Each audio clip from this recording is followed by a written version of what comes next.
The Destruction of Black Civilization by Chancellor Williams, Part 5. The two that carried on. From the early African viewpoint, there was nothing earth-shaking or extraordinary about the establishment of still another cult, the cult of Christian churches. The only unusual thing about the new cults of Christians was that while they disclaimed being of the Jewish faith, they worshiped the Jewish tribal God, the God of Israel. The Christians seem to be expanding the role of a God who has been concerned only with the Jews as his chosen people, to a God of the universe, the sun God. The Christians were not really different even in this central religious belief of the Africans and Jews of that period in sacrificing sheep, goats, bulls, and sometimes humans for the remission of sins. For while the Christians had given up the slaughtering of animals for offerings, the very cornerstone of their faith was that Jesus Christ, the Son of God, was sacrificed for the sins of man and that his blood was shed for this purpose alone. Drinking of the blood, wine, and eating of the body, bread are all fundamental aspects of man's most ancient religion. The spread of Christianity in the land below the first cataract gained momentum after the destruction of Ethiopia as an empire and its world-famous capital, the city of Meroe. Such a decline and fall of a nation, empire, or civilization is never as short or sudden as the date given for the event suggested. In this case, 350 AD. Many factors and forces operated over a long period of time before what we can call the great age of black civilization came to a close. How the black world was being adversely affected by both Asia and Europe may be better understood by a flashback to events following the end of the black rule over Egypt with the close of the 25th dynasty in 656 BC. The victorious Assyrians, you may recall, made Necho a king from Sais in Lower Egypt, the governor general, supported by Assyrian garrisons. This Necho was an Asian, but by this time the practice of calling all non-African residents Egyptians had been so firmly established that it had the weight of customary law. The Afro-Asians had failed to win recognition only as the only Egyptians. Whites of all nationalities, though a minority, were often the dominant groups ruling from their power base in Lower Egypt. Hence, the continuing crisis between the white Egyptians and now the more populous colored Egyptians. The black Egyptians no longer counted as a power group north of the first cataract. When the Assyrians were finally expelled during the 26th dynasty in 664 through 525 BC, the foundations for permanent white Asian rule in Egypt had been firmly laid. From this period on, the wars for the control of Egypt were primarily wars of whites against whites. The internal corruption, jockeying for position compounded by the various partitions groups, reflected the weakness of the country in employing more and more foreign mercenary troops, especially Greeks. These large incursions of Greeks and their allies formed the same kind of advanced base for a future Greek hegemony. The time was not yet, but it was the opportune time for the Persians to invade this much invaded land and begin a rule in 525 BC that was to last 21 years. Since the administration of a conquered country by absentee kings is generally weak and open to revolt, the very long Persian rule in Egypt was doubtless due to an extraordinary line of strong kings and imperial administrators, Cambyses, Darius the Great, and Darius II. The end of the Persian rule came in 404 BC when the Egyptian Greeks joined with the Egyptian nationalists in a war of liberation. The victory was short-lived. The Egyptians were in power only 5 years before the rebellion and independence were broken and Persian rule re-established for another 64 years. In 332, Alexander the Greek arrived and, having broken the imperial power of Persia elsewhere, had no trouble taking over Egypt. A Greek was crowned pharaoh in 334 BC as Ptolemy I. The Greeks ruled Egypt for almost 300 years before the expansion of the Roman Empire into Egypt ended their dominion in 30 BC. This our flashback point of departure. But before returning to the Ethiopian churches, the significance of what we have been reviewing as flashbacks should again be emphasized as a great issue. For we have been reviewing the last phase of the process of Caucasianization in Egypt that were so thoroughgoing that both the blacks and their history were erased from memory. The Jewish rule, 500 years, the Assyrian interludes, the Persians, 185 years, the Greeks, 274 years, the Romans, 700 years, the Arab, 1,327 years. Long struggle to take from the blacks whatever they had of human worth, their land and all of the wealth therein, their bodies, their souls, and their minds, was a process of steady depersonalization and dehumanization. Yet Greece and Rome, having made the exclusion of the blacks from Egypt permanent, appeared to have no conquest ambitions in the black country to the south, and Pax Romana checked the constant warfare between the two regions. The great wealth-producing trade with Ethiopia was promoted, and what appeared to be a general détente prevailed. Indeed, whoever held the seacoast, whether Asian, European, or Egyptian, controlled world trade and put Ethiopia in a state of economic dependence. No matter how vast the flow of goods was coming from the south, Egypt was the middleman with the great control over both volume and prices.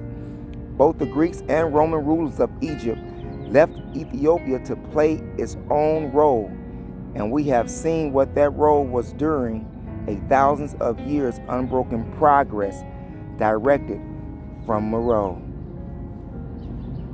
The Semitic storm from Aksum. Yet a storm cloud was threatening further south as the Roman legions withdrew from Egypt to help check the erosion of an overextended world empire. We have noted that the Ethiopian Empire, at the height of its greatness, extended southward into Abyssinia, present-day Ethiopia, and further, that as time passed, the blacks were being hemmed in from almost all directions, essential for survival. Now, for some centuries, Arabs and Jews, the latter called Solomonids by most historians, had been swarming into the southeastern region, pushing through the middle in such a way that even in Abyssinia the blacks were pressed southward, always southward. Egyptian history was repeating itself. The Asians and mulattoes held northern Abyssinia with the center of power in the same strategic kingdom of Aksum. From Aksum, the Arabs prepared their forces for the destruction of a now weakening Ethiopian empire. The weakness, as usual, came from separatist movements struggling for power. It was the old-time factional fights among leaders who felt that they must rule or ruin, and drive so well known that this needless is to recount. But it was the situation for which the Aksumite Arabs and their colored and Jewish allies were waiting. In 350 AD, their armies destroyed Meroe, and an epoch in history ended. Ethiopia was now split into three major states: Nobade, bordering Egypt at the First Cataract; Makuria, the more powerful kingdom in the middle with its capital at Dongola; and Alwa, another strong state south of Makuria, or between Makuria and Aksum. After the collapse of the Central Black Empire in the 4th century, the Christian churches spread more rapidly through the now independent kingdoms. Even in the division of Ethiopia into smaller states, the process of ethnic transformation was obvious as it passed southward from Egypt. Greek and Roman presence had been heavily and marked in Nobade. Since no one now questioned that Nobade, meaning Nubia, was Ethiopian, the mixed breed could not be called Egyptian. as was the previous case of the First Cataract. The population in this kingdom bordering Caucanized Egypt was now predominantly Afro-European and Afro-Asian. The problem was solved very neatly by calling them the Red Noba, and the Africans were called Black Noba. The other two kingdoms were all black and presented no classification problems. The churches seemed to be firmly rooted in Alwa and Makuria. Churches seemed to be everywhere. There were several in every large town, one in just about every small village, some in rural areas away from villages, and churches scattered over large urban areas, along with those of greater splendor in the cathedral cities, the seats of the bishops.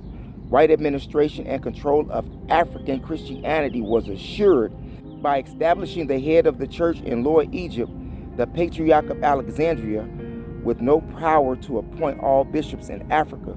The bishops appointed were always white or near white until token appointments of blacks took lesser posts, such as deacons, had to be made following protests by black churches leaders supported by their kings, and while the red men of Nobody, caught in the middle, tended to identify with the blacks of Makuria and Alwa. The split between the Western and Eastern churches over doctrine was reflected in the three Ethiopian kingdoms.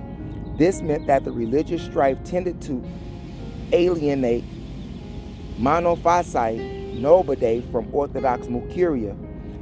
This competition for ascendancy may have had a great deal to do with the expansion of churches in Egypt and the former Ethiopian Empire in the south. The growth of the states.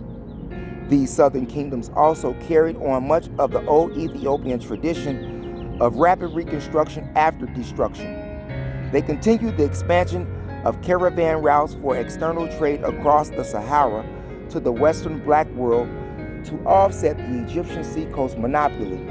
They replaced the vast temple building programs with equally vast church building programs, and they continued the development of the iron industries and better equipped armies.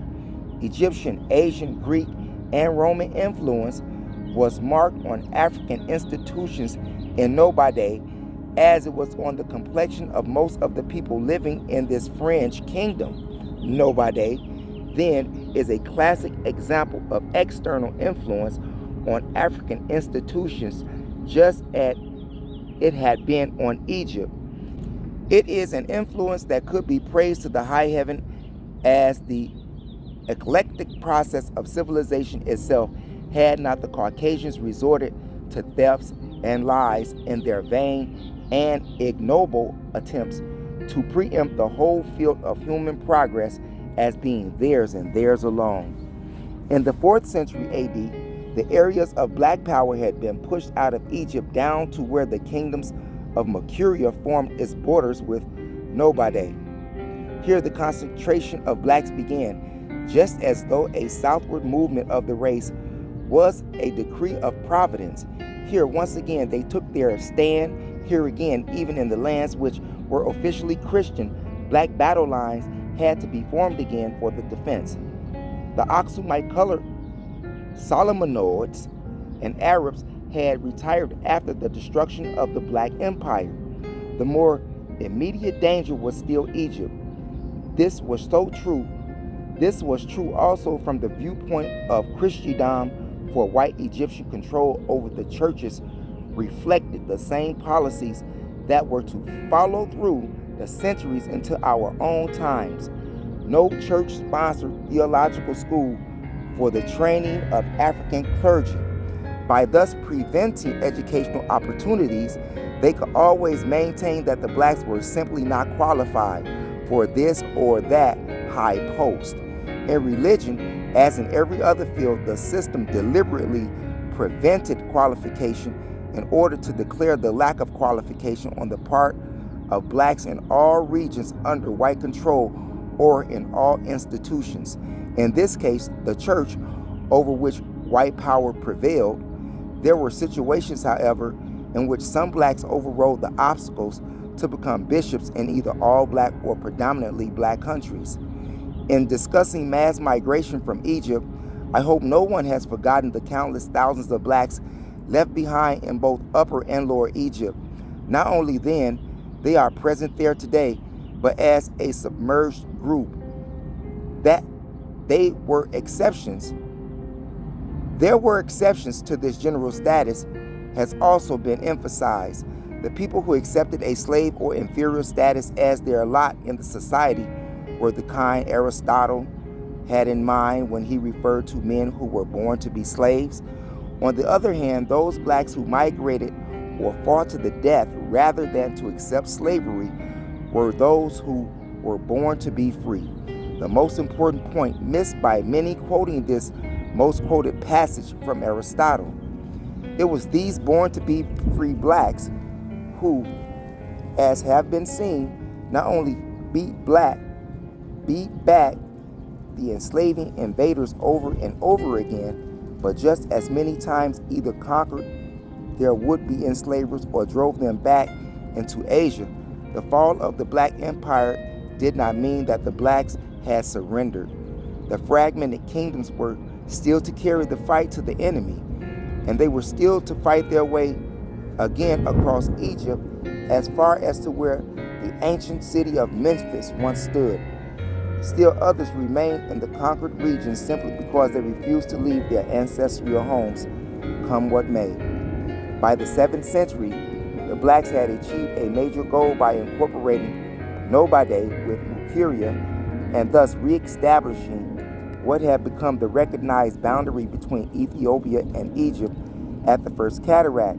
The precise manner of this amazing achievement is unknown. Did the black Noba of Mukuria overrun the red Noba of Nobody, or was it a union of kingdoms by agreement? We do not know. What we do know is that the black kingdoms of Alwa and Mukuria were stronger than ever since the fall of Napata and Meroe. A decisive battle of history.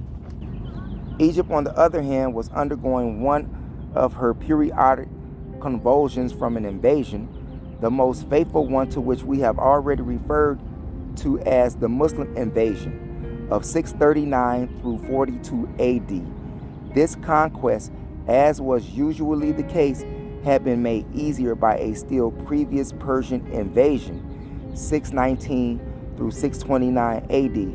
Some sources suggest that the new wave of Persian invasions that began in 619 AD determined the course of the blacks in conquering Nobody and re-establishing their frontier at the great systems of fortifications at the First Cataract. From there, the blacks had been raiding various areas in Egypt and attacking garrisons throughout the 10 years of the last Persian occupation. In this land and other similar instances, the picture that emerges clearly is that the blacks, even after being pushed out of Egypt, were more upset by foreign invasions and resisted them more courageously than the new Egyptians who, by comparison, appeared to be an easily conquered and rather cowardly lot. Otherwise, how could Amir ibn al-As, the Muslim general, conquer all Egypt so easily with only 4,000 men? The conquering Arab general apparently knew the difference between the fighting qualities of the blacks in the south and those of the Egyptians and their mercenary troops. For despite the continued raids by the blacks, he chose not to extend his operations into their land. But not so disposed was Abdullah, the new Arab governor-general, viceroy of Egypt. The year following the complete takeover by the Muslims in 643 AD, he decided to bring the whole heartland of the black Muslims under control at once. He knew, however, that this would really be a war, not like the easy conquer of Egypt with an army of only 4,000 men. With a larger and better equipped army, the Arab expedition invaded the black country with a confidence that was heightened by what appeared to be hasty and confused retreats by frightened warriors. This Ethiopian strategy of pretended fright and wild retreat was so well known in Egypt that it is difficult to understand how it could have been unknown to Abdullah and his generals, Or had this too, like everything else that was African, been blotted out from memory? If so, for once they were going to pay dearly for ignoring an African invention. They were allowed to advance deeply into black territory before 100,000 retreating and frightened blacks turned in frontal and flanking onslaughts that almost completely wiped out the entire Arab army. An Arab historian of the period felt compelled to admit that it was the most devastating defeat ever suffered by an Arab army. There were other eyewitnesses report from the scene of the battle dealing with the remarkable training and dashing courage of the black forces with the king of Mokiria in personal command. Those were the days when king meant leader. The leader led from the front and not from some hills away from the fighting. This immediate presence of their leader in the midst of danger with them may have had much to do with the courage and expertise of the African soldiers. The units that amazed the ancient world that memorable day between the first and the second cataracts were the bow and arrow corps. They were so skillfully trained that they could aim their arrows at the eyes of the enemy and shoot with unbelievable accuracy. For reasons which by now must be obvious, this battle not only does not appear as one of the decisive battles in history in any of our history books, but it is not even mentioned. Yet it was in fact one of the most decisive battles of the world.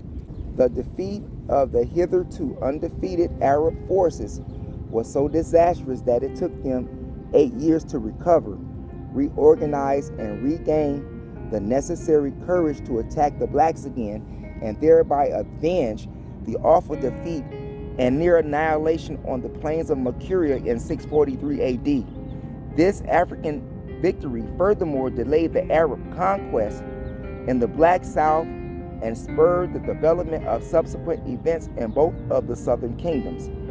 In 651 AD, the Arab viceroy of Egypt decided that he had the unbeatable armed might and was ready to avenge the disaster 8 years before and bring the blacks to their knees in the process. The Arab generals proceeded boldly but cautiously in order to avoid the traps and surprise tactics of the black generals, which arrogance probably caused them to ignore before. Yet the same African strategy was used. They were allowed to invade the Nubian state in depth with only token opposition. Hell broke loose only when they crossed the former Mukirian border before the union of the two kingdoms and headed for the capital of Dongola.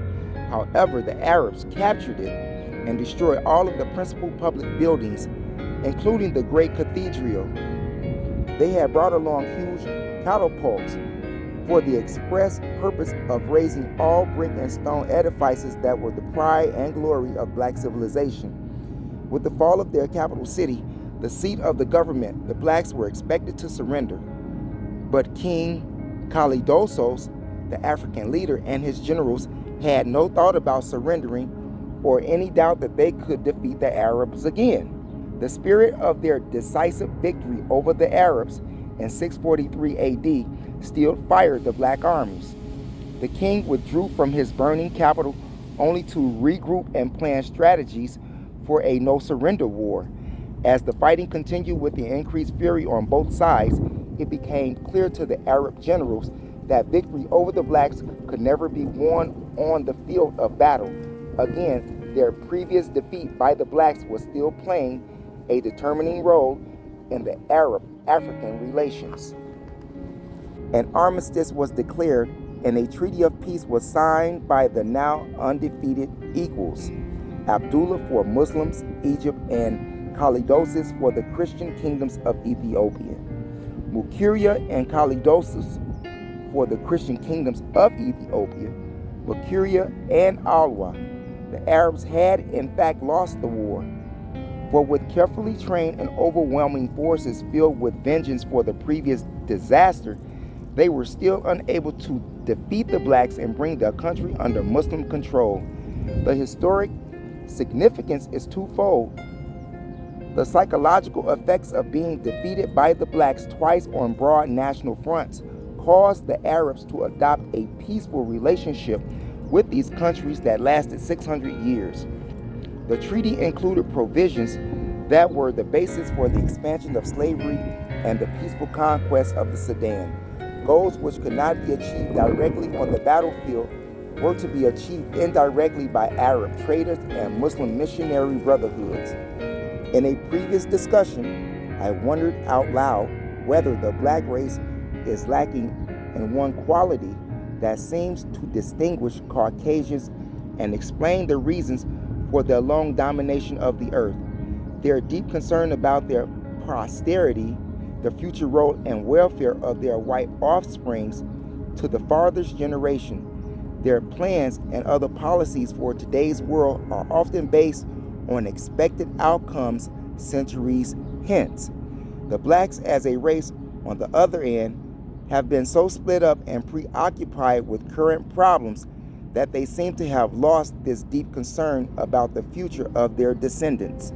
This matter calls for serious reflection, particularly on the part of blacks in their relations with the long-range planning of whites.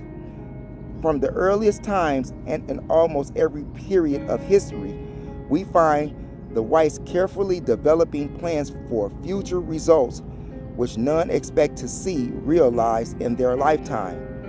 And so it was here in the Sudan in 652 AD when the peace treaty between Arabs and blacks were signed. First, the Arabs had to make their failure appear to the world as a victory of some sort. An annual tribute to conquerors, quat, became an important provision in the treaty. These terms for the annual delivery of 360 slaves near the frontier and 40 extra slaves as a gift to the Egyptian viceroy in order to induce the Ethiopians to accept what at first appeared to be a tribute. In fact, the Arab leaders presented it as a treaty of trade and commerce, agreeing to pay in exchange wheat, barley, and wine at a value in excess of the gifts by the Africans. More important than this, however, was the provisions for building a great mosque in the restored Dongola and allowing Arab traders and only traders, not settlers. Since it was a treaty between equals, the provisions of the treaty were reciprocal. Black traders could operate in Egypt and have a church on the same terms. Even if the Africans had not known that the Arabs in Egypt were busily converting churches and temples into Muslim mosques, there would still be no occasion for the building a church for their traders in Egypt. They had no long-range plans for the eventual control of Egypt through the trade and the religion routes. But the Arabs did have such a plan for eventual conquest of the Sudan through mosques and traders. The Caucasians, unable to conquer the blacks directly, were contented with what they set in motion, the process of gradual infiltration and expansion that would eventuate in victory, even though it was to take 600 years. I am saying that the blacks seem not only to have lost the grand vision of the future, but also what should have been the unforgettable lessons of their past. The pattern of Caucasian conquest had been cut out and made clear through 37 centuries of their history. After they had allowed the Asians first to infiltrate and then to overrun all Lower Egypt, the blacks drew a firm boundary line between the two lands beyond which the whites were not allowed to settle. Those were the days when the Africans were so trusting that they were unable to perceive that the Caucasians were eternally restless unless they were the masters in every situation whatsoever. They were therefore barred from settlement in Black Upper Egypt until Narmer and Menes united the Lower and Upper Egypts. If there were a ever Pyrrhic victory in history, it could not have been more disastrous than that of Menes over the Asians in 3100 BC. For the decline of black civilization not only in Egypt but throughout Africa can be traced to that period despite all of its monumental achievements afterwards. The termites of its destruction, slowly but steady, had been let in under the laudable dream of black-white brotherhood. The long drawn-out process of penetration and eventual domination was both visible and invisible. Yet these tiny footholds, the Asian population grew and grew until the blacks were not only outnumbered by Asians, but overwhelmed. Substantially, the same scheme was followed in every black city, town, and village throughout Egypt. The record of the 5,000 years that ended with the European conquest of the whole continent in the 19th century shows that every African state remained relatively secure and independent as long as it maintained a strict policy of excluding foreigners from settlement within its borders. The same record makes clear that wherever this policy was abandoned and whites were admitted under any pretext whatsoever, the eventual doom of that state was certain. The single point that is being made here is that King Kalidozos and other black leaders already had, as early as 652 AD, 37 centuries of this record before them when they allowed the Arabs to establish a permanent base of operations in their land. They ignored the record, as other black leaders were to continue to do until Muslim Asia and Christian Europe swept the continent and left the whole black world prostrate at their feet. In the 7th century, this tragic outcome was still far away. The fall of Meroe and the breakup of Ethiopian empire into kingdoms did not check the flowering of black civilization in these states. Indeed, Mercuria and Alma seemed determined not only to maintain the ancient tradition of progress, but to overcome the imperial breakdown by pushing forward more aggressively than ever on all fronts. The 600-year detenue with the Arabs in Egypt was a period of such reconstruction and progress that the criticism made regarding the leadership above seemed to be unjustified unless viewed from the long backward perspective of history. Even church and cathedral building expanded from this center of black culture over the western regions of Chad and adjoining states. The limited excavations have revealed this much. Future archaeological work may reveal whether the Ethiopian Empire in its heyday extended westward to the Atlantic Ocean and the Gulf of Guinea. It was a great surprise recently to find buried structures in the Chad region similar to those in the heart of the Ethiopian Empire along the Nile.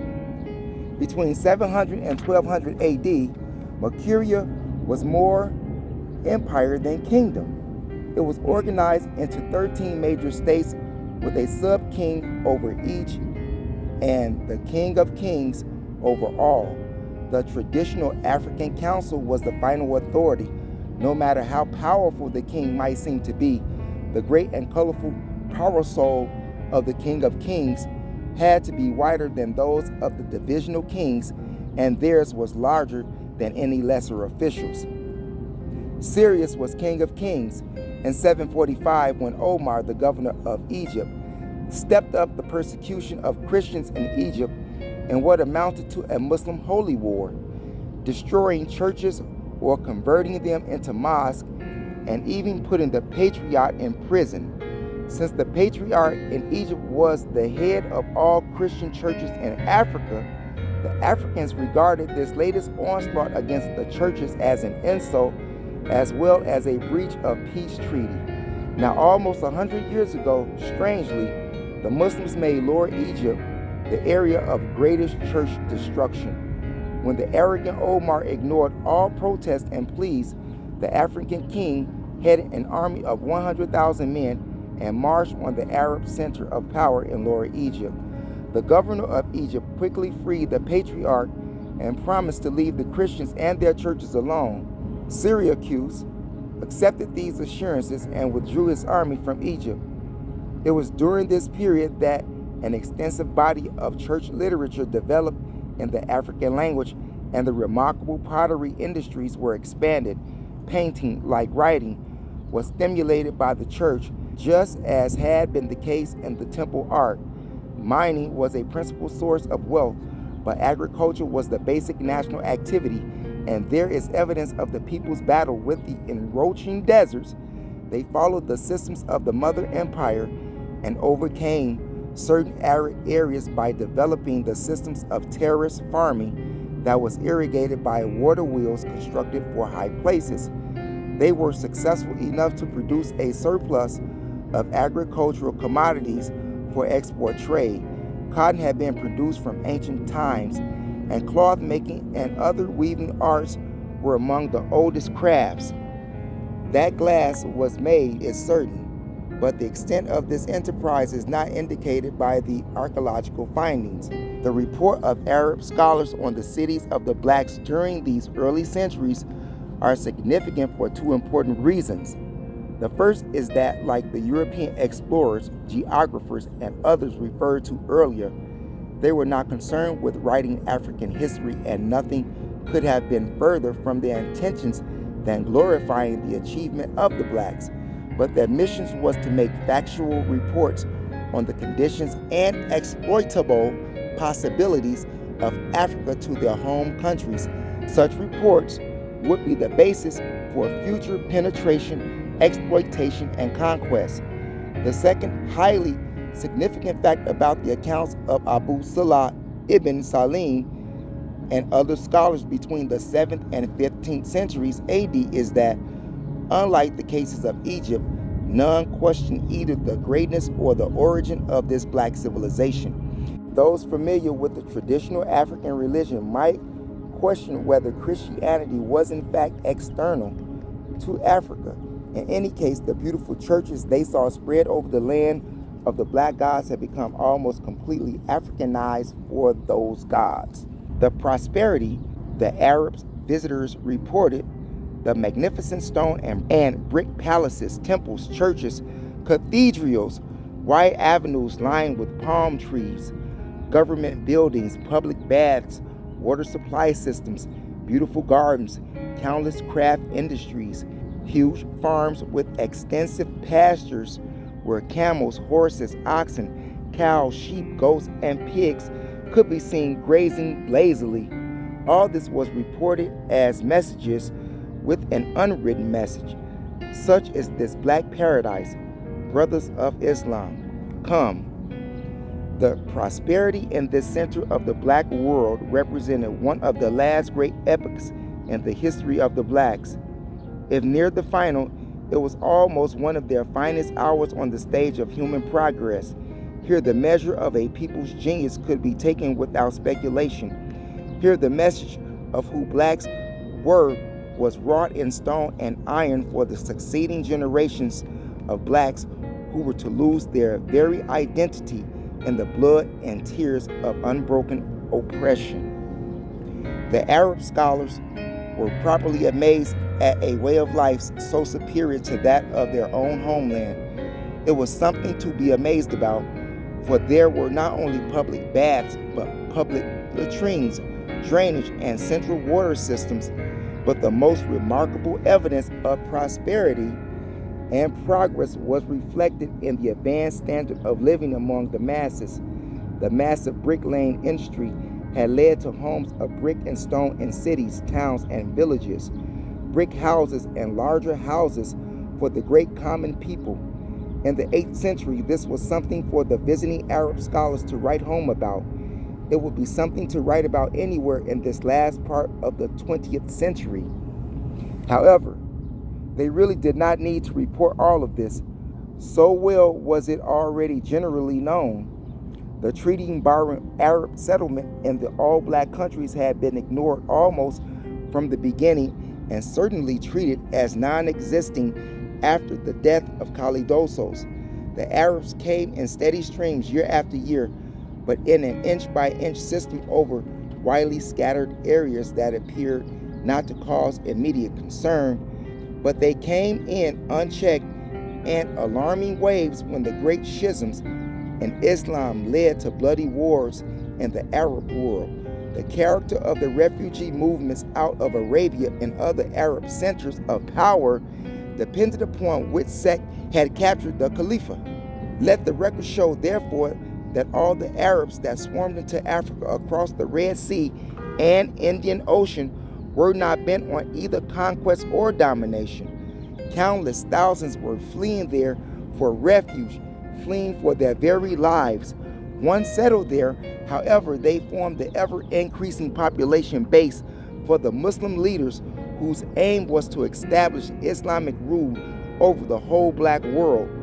They were to follow the Christian strategy of concentrating on the conversions of African kings and leaders in the belief that as the king goes, so goes the nation, a theory that did not work in Africa except in a superficial way of expediency. However, the black kings were already dropping their African names for Christian names, the first step towards self-effacement.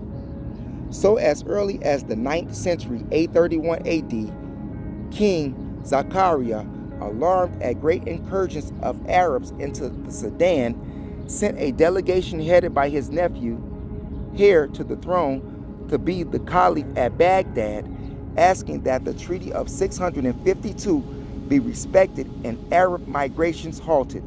This meant that their weak black king now held the destiny of the race in his hands, that he was so naive as to suppose that the caliph could stop the Arab hordes, even if he desired to do so, was itself a sign of incompetence. The highest ranking of the 13 kings under the kings of kings was the Eparch of Faris, Lord of the Mountain. He was the commander of the frontier forces at the Egyptian border, and his special missions was to bar Arab migration and settlement in the land of the blacks. Only the limited number of trades were permitted to pass, and the time limit for the stay was fixed. The Eparch, therefore, indeed, been the most important official next to the King of Kings, for he was directly responsible for the security and independence of the nation. Under strong kings and strong eparchs, the mission was carried out, and Arab incursions southward were checked. That was now long ago. The Arabs had been passing the Lord of the Mountain and his garrisons for so many decades that by the 9th century, Arabic was generally spoken below the First Cataract. How slavery came to be confined to blacks alone. In the latter part of the 13th century, David, king of Mercuria, seeing no other way to forestall Arab occupation of his country, stepped up his raids in Upper Egypt. The raids were easier to carry out because of the chaos that followed the triumphs of the Mamelukes in Egypt. But in 1272, the blacks, in what I have attacked as the pattern of their own self-destruction, made the first major step to that end. The usual impatience of heirs to the throne soon enough found full expression in Shakandu, the king's nephew. He hastens to the Sultan of Egypt to secure an alliance and plan an invasion of his country that would assure his ascendancy to the throne. The Sultan had every reason to grasp his wonderful opportunity handed to him through the blacks themselves. Not only would he be able to even score with them, but he would also be able to create conditions for Mameluke hegemony over the land. Moreover, the African king had not only been raiding Egypt with impunity, but he had denounced the Treaty of 652 and refused to pay the quat. Sultan Balbers, therefore, did not hesitate.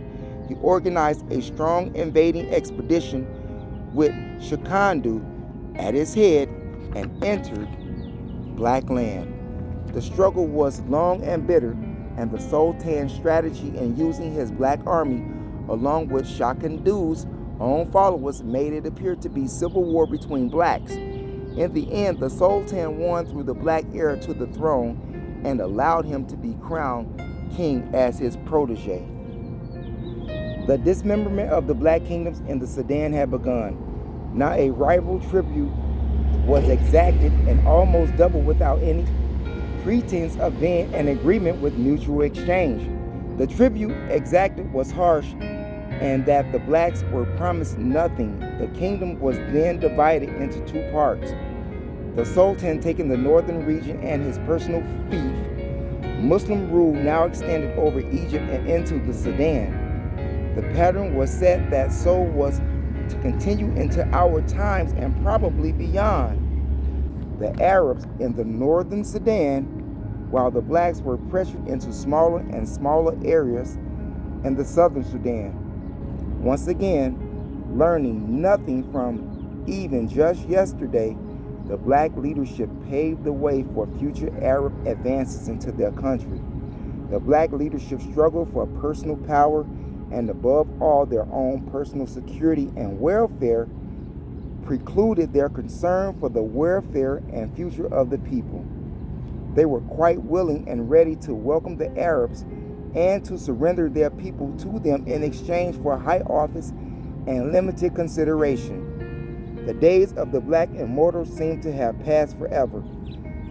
Mental pygmies again occupied the throne once held by Menes, Pianke, Shabaka, and Kalidosos.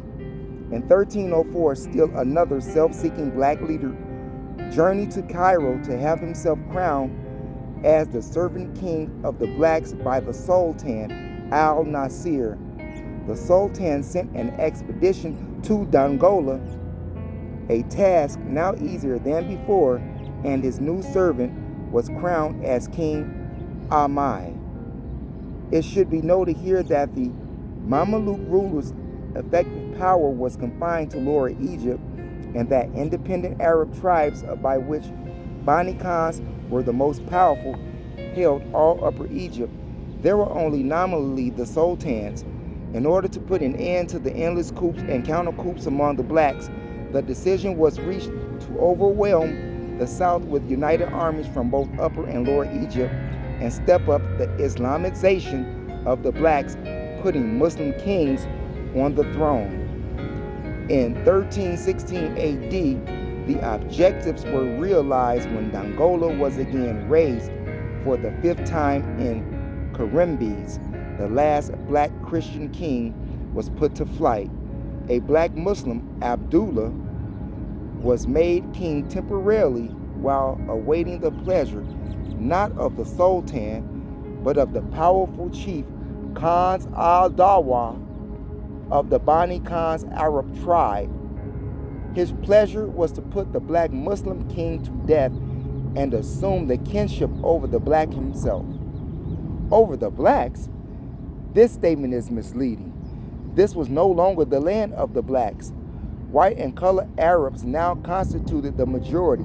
Without this population base, the triumph by Arabs in the Sudan could not have happened. Yet the Arab chieftain rule as king was short-lived because the Mameluke rulers played one group off against the other in an effort to defeat Arab objectives in one way or another. For one thing, they had been unable to break the anatomy of the Arab tribes in Upper Egypt, and these tribes were spreading over the Sudan and setting up their own kings. This was a further challenge to Mameluke rule in Egypt, who then were the Mamelukes. The Mamelukes were the whites who had been enslaved by the Arabs in their wild and amazing sweep out of their desert homeland to conquer all adjacent countries and establish a world empire with a speed that shocked the world. Theirs was the original blitz, the enslavement of prisoners of war, which was the way general slavery began, was the order of the day. Race had no bearing on the matter then. Whites, black, browns, or yellows, all were made slaves if captured. The Arabs also made a practice of creating strong slave armies. The white slaves' armies were the Mamelukes. These, when stationed in Egypt, revolted, overthrew the government, and established their own line of ruling sultans. For this they were hated by the Arabs and looked upon with scorn. Even though they had been converted to Islam, the white ex-slaves hated their former masters even more.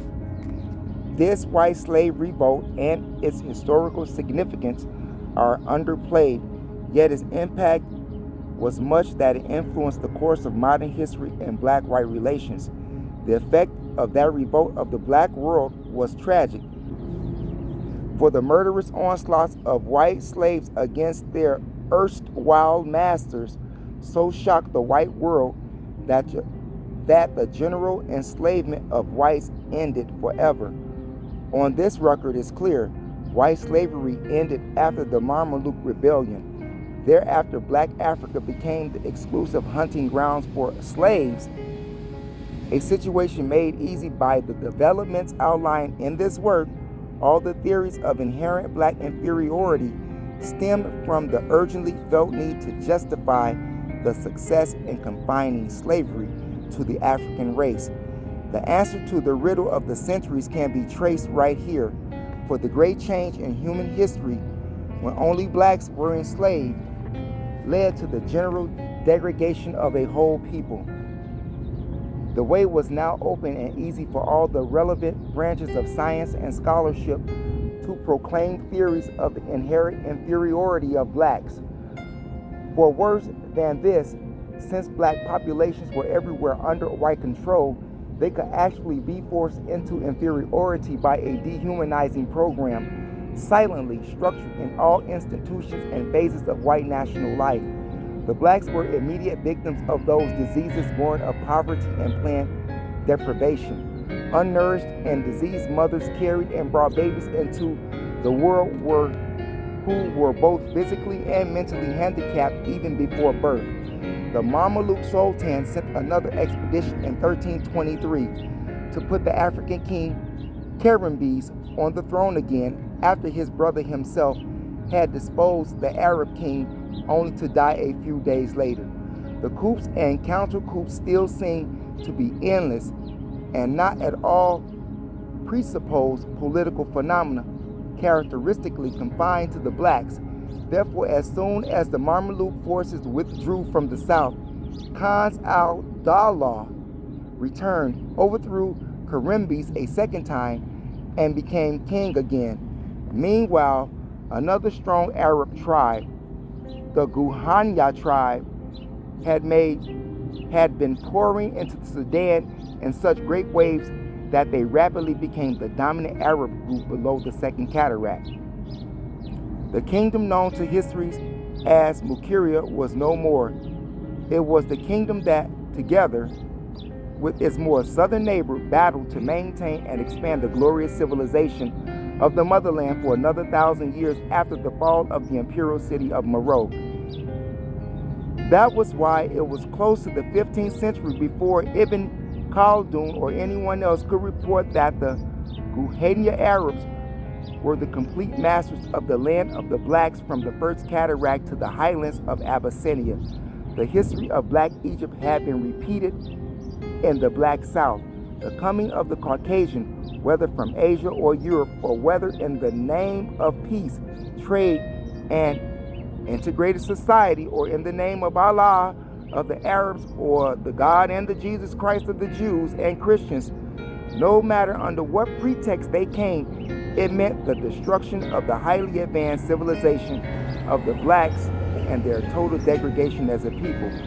And the same ethnic phenomena accelerated the process of racial disintegration in Egypt, also operated in the Sudan. This was, simply stated, the widespread sexual activities on the part of Arab men and black slave girls, the outcome of which was a new breed of Afro-Arabs, the same sexual process that produced Egyptians as a nationality group, neither Asian nor Africa.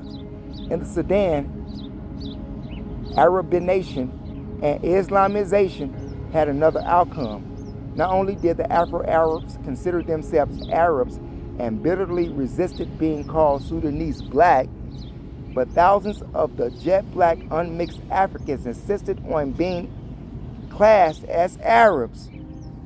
They still do. This fact was settled beyond question during my field studies in the Sudan in 1964. This fact also confuses and frustrates the black world both in and outside of Africa, for who now are our African brothers. With the capture and control of the biggest remaining kingdom of the Ethiopian Empire completed through peaceful infiltration of waves of Arab refugees over centuries, the triumphant Arabs were not disposed to follow the same long drawn-out procedure in taking over the last kingdom of the formerly black empire. This was Alwa, The Arabs decided on a full-scale war against the last citadel of black power in the southern Sudan. Although Mercuria was not in the spotlight of the wars against the Arabs' incursions, she was ably supported by Alwa. Mercuria had to carry the brunt of the burden because it was right next door to the enemy, and it alone had the same awesome responsibility of holding the floodgates above the first cataract through which the Arab tides ebbed and flowed. Meanwhile, Alwa, with the ruins of the imperial cities of Napata and Meroe in its very midst, had a more direct responsibility for restoring and maintaining the glories of a black civilization that had refused to die with the fall of the Ethiopian Empire 1,000 years before. Alwa had replaced Meroe with its beautiful capital city of Soba, and had developed its own other towns and cities along such advanced lines that foreign writers could never fail to comment on the architectural designs, the wide streets lined with palm trees, the spacious homes, and in fact, all of the things they had observed in Mercuria, the thriving industrial crafts, large-scale cattle raising, a surplus producing agriculture that kept alive an export trade in dates, wheat, and gari, cotton fabrics, and other produce not easily perishable, and an efficient administration, a strong army headed by formidable cavalry regiments. Alwa had made its defense system more secure by maintaining more walled towns and cities than Mercuria. These walled places were rebuilt primarily as centers of refuge against the constant Arab slave raids. Now they were to serve as freedom's final bastions of defense against local enslavement. Alwa was ready for what everyone knew was its last war as a nation. For the Arabs had formed a great confederation of its feuding tribes. These, while perpetually at war among themselves, could always be counted on to unite quickly against non-Arab and non-Muslim peoples. Before the United Arab armies entered Alwa, the black leadership had ordered a general evacuation of the country by all women and children and the aged. The men warriors remained to face the foe.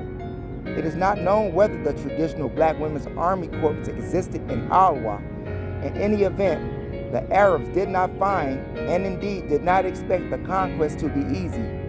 They knew well the courage of the blacks in the battle and their unwillingness to surrender, even when defeated. They had to take Alwa city by city, town by town, hill by hill, and bush by bush. The blacks were dying and fighting for the high order of life they had built. They fought nobly on the plains of Alwa in 1504, while their people, some never to be seen again, joined the countless thousands in the great migrations toward East, West, Central, and Southern Africa. During the same period, these two black states were being destroyed.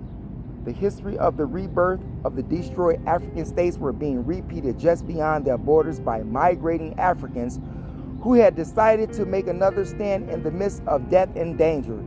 These black called the Fungi people. They gathered in strength and with consummate daring quickly formed a new nation the very year Alwa passed from the scene as a state. Under the leadership of the strong king, general, and statesman Amara Dankwas, they established their capital at Sennar on the Blue Nile, and at the very onset they assumed an aggressive stance that put the world on notice that black power in Africa had not yet been completely destroyed, that another fighting state had emerged from the ashes of those which had been destroyed. Indeed, the Fungi state arose with such suddenness and with policies and programs so daring that it shocked both the Arabs and the now encroaching Ottoman Turks. The latter, after overthrowing Mamelukes' rule and taking over Egypt, quickly built and expanded defensive fortifications against possible Fungi invasions. For these blacks had turned the tables of history by annexing and bringing under control the Arab tribal states in the Lower Jezreel region and the areas around the present Khartoum. The Funj king appointed an Arab as his governor over Arab provinces, emphasizing the Arab status of tributary vassals by giving the office of governor an African title. All of this proved to be just too much for our Western historians. Characteristically, and even today, when they refer to the Funj as a mysterious people and wonder from whence they came, they debate with the usual air of deep scholarship whether or not these blacks of the Funj kingdom were really blacks, when it is suggested that they probably came from the East. It is a repeat of the overworked canard that plants the idea that all such people must came from Asia. In his recent Modern History of the Sudan, P.M. Hope concludes that a rigorous investigation of the problem of Funj origins has yet to be made. Why is there a problem? And what is the problem? Is there one? Both questions are integral parts of the great issues in this work. They have been rather fully answered in different contexts as this particular case. Therefore, the problem of Funj origins is a problem for Caucasians only, with the possible exception of those Negro scholars whose skewed vision of reality is through the eyes of blue, people not concerned with the distortions of history, but desiring the truth about the past as honestly as it can be determined. We have no difficulty in understanding that the people who were called Funj were one of the uprooted and countless groups we have been describing, driven from one place and reorganizing to settle in another, until uprooted again and resettling and rebuilding again and on until the Europeans swept the whole continent, and then afterwards some wandered to the utmost parts as stated before, and some, like the Shillooks who built the Funj kingdom, did not leave their general region.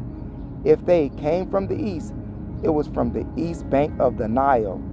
In the interest of the trade and foreign commerce, Funj kings, as many African kings were to do later, began to accept Islam and take the Arabic title of sultans.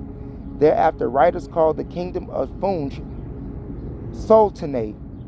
In this matter of commercial activities, it should be specially noted that in early times, the blacks equaled the Semitic peoples in their interests and drive in the fields of finance, industry, and foreign trade. All over Africa, there were whole societies that were distinguished, enjoying fame for their skill and success in one of these business areas.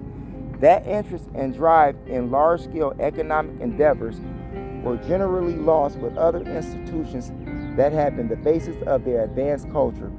This was the major tragedy in the history of the blacks, and one about which they have not yet been fully awakened.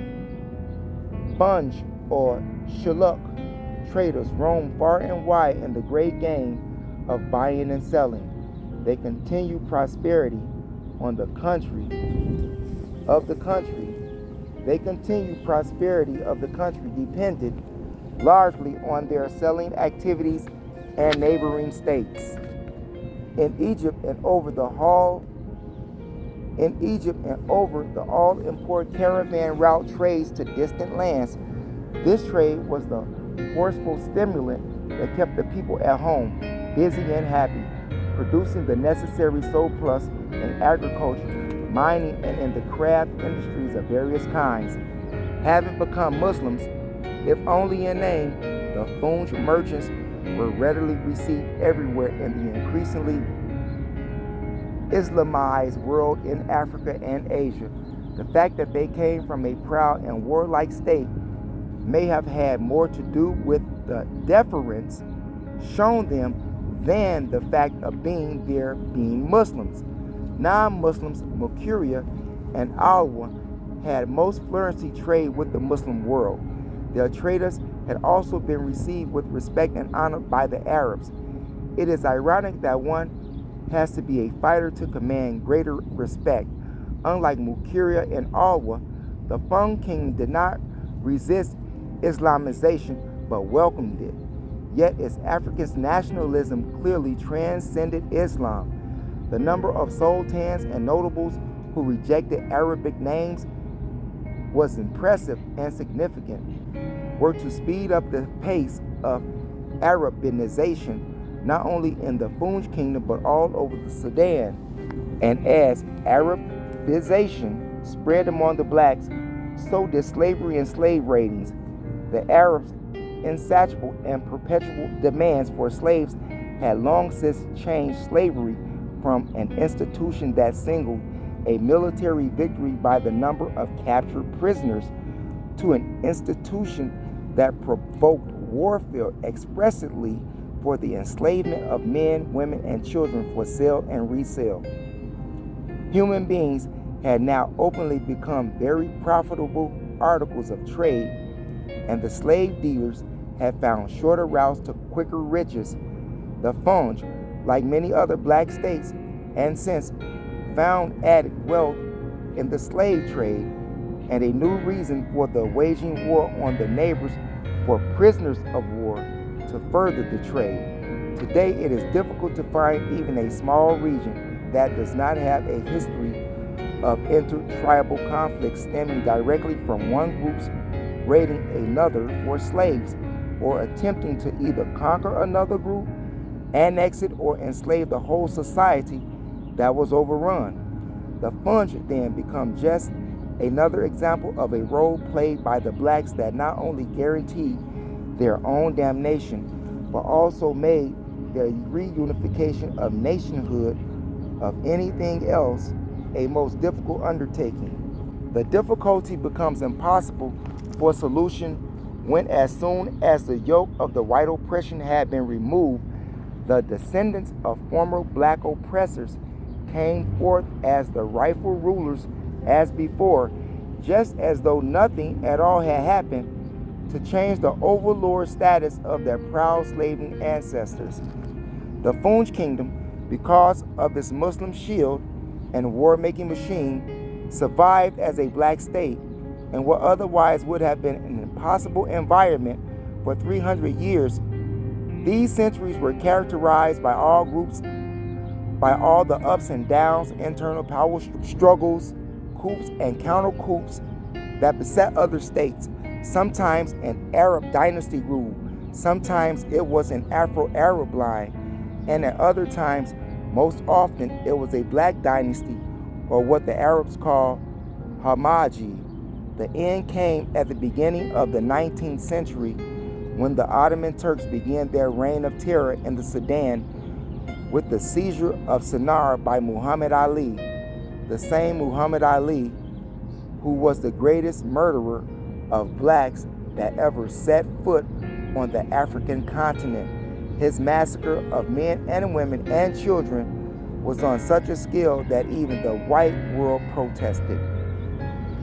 A brief summary of the history of the three black states we have mentioned would be much longer than we have said about Mukiria, Alwa, and Fung. Recounting the details of their history was not intended. Rather, the case study approach is being used, as announced in the preview. Each of these states represents additional concrete documentation of the positions I have taken, often in what might appear to be overgeneralized declarations. In each case, beginning with Egypt, the main focus was on the significant data on the history of the black people, and not on the great masses of equally interesting details. A few more states will be presented as further illustrations of all that is being said in connection with the history of the African people. We started in the heartland of the race, where its history clearly extended from the Sudan over Egypt. The antiquity of black civilization, the amazing height it reached before recorded history, the early problems of Asian invasions, amalgamation, and the new breed, the colored Egyptians, Caucasian penetration into royal black lineages, the increasing pressures on the blacks and their southward migrations, the Afro-Asian wars, the black history in Egypt, the long drawn-out process of colonization of Egypt as it was de-Africanized, the withdrawal of the Ethiopian border to the first cataract, the concentration of blacks below the line, the confusion of black history through the confusion of names, colors, and dynasties, integration and amalgamation as brotherhood myths, the great black migrations, the splitting up of states and languages, and their role in the decline of black African civilization. All of these historical factors were set forth before the final collapse of the Ethiopian Empire in the 4th century AD, before we began the analysis of the 3 children states that were born as the imperial mother passed, bequeathing to them her own deathless spirit to carry on.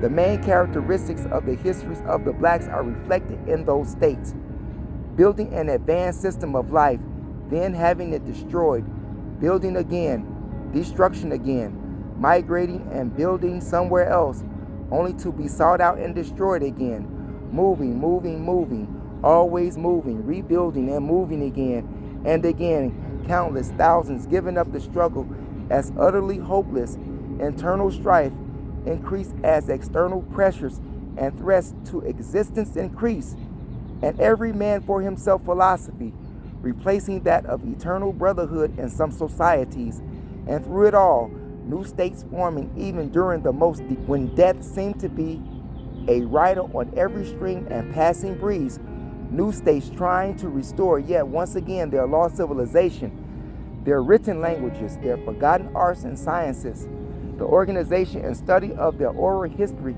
that had come down unbroken in its main outlines from generation to generation, and the chance to remain in one area long enough to live again under an African constitutional system that is unrivaled by that of any people. These efforts were still being pushed in every region of the African continent long after the undermining operation had been set in motion to pave the way for the conquest by Europe. The Africans were still rebuilding their own civilization when that of Asia and Europe was imposed.